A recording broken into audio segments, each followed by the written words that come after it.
yaitu pembangunan dari desa. Jadi kampung saya ini bisa saja mewakili Indonesia. Kampung saya itu ada kopi sekitar 55.000 ton hasilnya setiap tahun.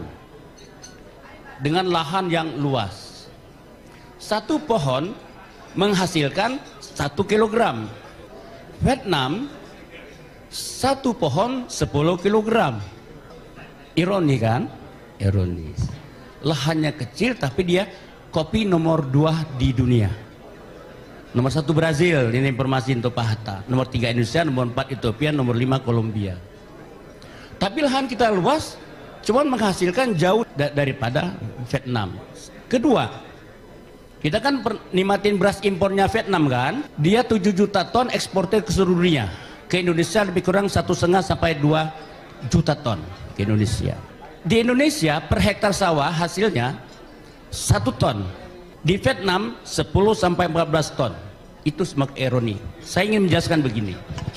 Iklim Vietnam dengan Indonesia itu tidak ada beda. Musim hujan, musim kemarau. Orangnya sama. Kenapa Vietnam berjalan demikian cepat ini? Dia konsisten dengan kebijakan Doi Moi yang disebut reformasi. Kita gagal konsisten mempertahankan kebijakan reformasi. Nah, inilah tugas Prabowo. Dia mengawal cita-cita reformasi itu sebetulnya sama dengan asta-citanya. Tidak ada beda. Termasuk pembangunan dari desa. Sama dengan konsep saya menata kota, membangun desa. Karena bagi saya untuk mendekatkan ya kekuatan ekonomi kota dan desa itu tidak jalan lain adalah politik anggaran mesti diperbesar ke kabupaten dan dilancarkan kepada untuk swasembada pangan. Di kampung saya, Pak Nasir, Pak Saganda, ada potensial sawah 40.000, ready-nya 22.000 hektar, tidak berfungsi, hanya berfungsi 10%. Kenapa? Irigasinya dikerjakan setahun jebol, setahun jebol, setahun jebol.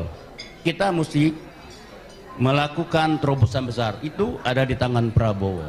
Apa yang dikatakan oleh Pak Daskom 44T untuk anggaran ATK tadi itu luar biasa. Sama saja menilahat. ATK nggak kurang-kurang itu. Pak Muat, kalau istilah saya, kontraktor bangun pagi rusak malam, Pak. Ya, begitu lihat hanya pasir aja dia perper. Itu yang saya bilang itu bisa 65% hilang. Bisa 65% hilang. Dan itu bisa dibuktikan. Kenapa kita selama ini berputar-putar dari lingkaran setan kemiskinan itu, vicious circle itu? Karena memang ada elit tidak komitmen, tidak konsisten dengan kebijakannya.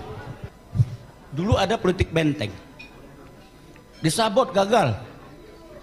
Kebijakan ini oleh Pak Sumitro menterinya. Betul kan? Tapi gagal nggak lama. Maka timbul istilah dapat SK, apa namanya? SK proyek dijual ke Baba. Ali jual Baba, timbul istilah Alibaba, betul? Alibaba. Nah sekarang juga begitu, zaman Orde Baru, Ali ambil, Baba dapat untung. Nah, Prabowo genetiknya Profesor Sumitro. Dia ada bakat untuk mengembalikan strategi nasional itu kepada kebijakan pro rakyat. Gak ada jalan lain. Karena Pak Sumitro itu satu. Kedua, ini kelemahan Indonesia. Pak Sumitro waktu dia menteri Ristek, dia bikin Puspitek tahun 1976. Pusat Penelitian Ilmu Pengetahuan dan Teknologi. Puspitek itu Pak Mitro dianjurkan oleh Habibie, enggak berfungsi. Ah, ini kelemahan kita, Bu Epi, Pak. Kenapa kita hasil riset tidak komersial? Karena ada kebijakan menenggelamkan setiap inovasi, invention dari para peneliti kita. Sehingga kita membuat tergantung dengan impor beras, impor kedelai, impor mobil. Padahal di Indonesia ini gudangnya insinyur, gudangnya peneliti, tetapi kenapa ditenggelamkan? Puspitek. Puspitek itu apa ya? Mercusuar Indonesia di bidang ilmu sains dan teknologi.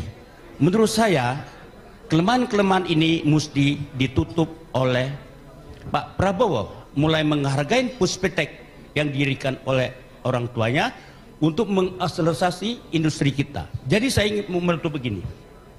Setelah saya pelajari, revolusi industri itu dimulai dari invention, penemuan-temuan. Saya pelajari Inggris banyak belajar di Oxford. Oxford berdiri tahun abad 11, Cambridge abad 13 kemudian setelah dia pecah dari Oxford. Disitulah kerajaan membuka penelitian yang luas, dan itulah rahil revolusi industri pertama 1750 sampai 1850. Revolusi industri kedua itu mesin uap temukan listrik 1850 sampai 1910 pada awal abad ke-20 udah ditemukan mesin perang dengan listrik. Dan perang dunia selama kedua itu tambah gawat lagi, udah menggunakan kekuatan listrik, dan itu mulai ditemukan komputer seganda. Komputernya memang belum bisa dikendalikan dengan keyboard, dia hanya bisa dikendalikan dengan listrik, besarnya sekamar. Setelah tahun 60 baru ada komputer kecil, dan setelah sekarang kita menggunakan komputer sebagai cloud computing itu. Jadi sejak kita ada internet, maka seluruh big data analytics bisa kita akses untuk membuat apa saja. Pertanyaan, dalam keadaan pertanian kita terpuruk, bisakah artificial intelligence itu digunakan untuk membangun pedesaan, untuk memperkuat persawahan yang dicanangkan oleh Pak Prabowo, memperkuat pangan lain, jagung dan sebagainya, dan kopi. Karena kopi kita potensial, Pak, sangat potensial. Nah, saya ingin mengatakan kepada kita, kelemahan-kelemahan ini bisa kita sumbangkan untuk Prabowo. Artinya tidak boleh semua ikut Pak Prabowo, mesti ada mengingatkan. Pendidikan penelitian mesti bagian dari masa depan bangsa Indonesia. Assalamualaikum warahmatullahi wabarakatuh.